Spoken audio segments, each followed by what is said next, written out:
Bonjour, Bonjour. je m'appelle Brenda, je viens du lycée Saint-Rémy, c'est un lycée privé qui se situe à Amiens. D'accord. J'aimerais vous poser quelques questions, vous êtes d'accord? Allez-y. D'accord.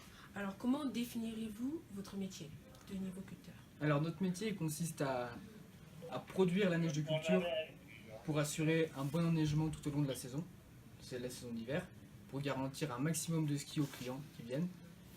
Et après l'été, c'est de l'entretien des machines, de l'entretien des pistes, pour pouvoir faire aussi un maximum de neige l'hiver.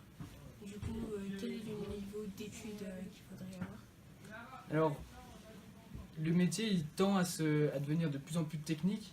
Donc avec, à mon sens, avec un BTS maintenance, un BTS de technicien, donc que ce soit en électricité, en mécanique, même en pneumatique ou en automatisme, c'est très bien. D'accord. Et du coup, en fait, quels sont les avantages et les inconvénients?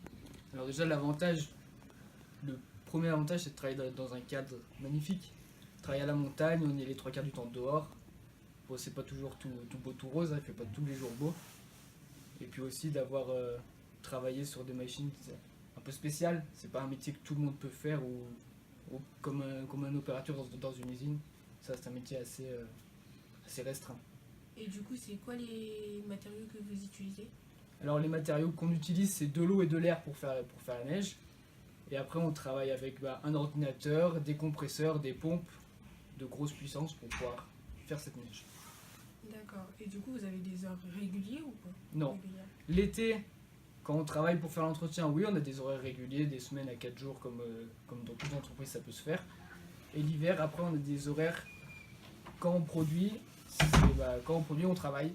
Donc ça peut arriver des jours qu'on travaille 6-8 jours d'affilée pour pouvoir assurer cette neige et pouvoir ouvrir la station début décembre comme c'est prévu.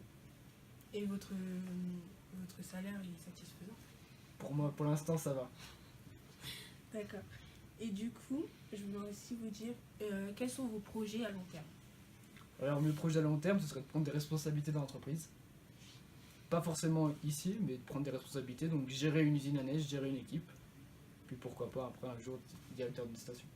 Et du coup, vu que vous êtes enfermé, vous n'êtes pas en contact avec les clients? Nous, très peu, on est plutôt un métier de l'ombre, c'est qu'on travaille avant la saison et après la saison, c'est qu'on n'a pas trop de relations avec les clients. Donc vous Comme n'avez pas pour besoin de parler plusieurs langues en fait. L'anglais, si c'est important, puisque toutes nos notices et les systèmes sont aussi en anglais.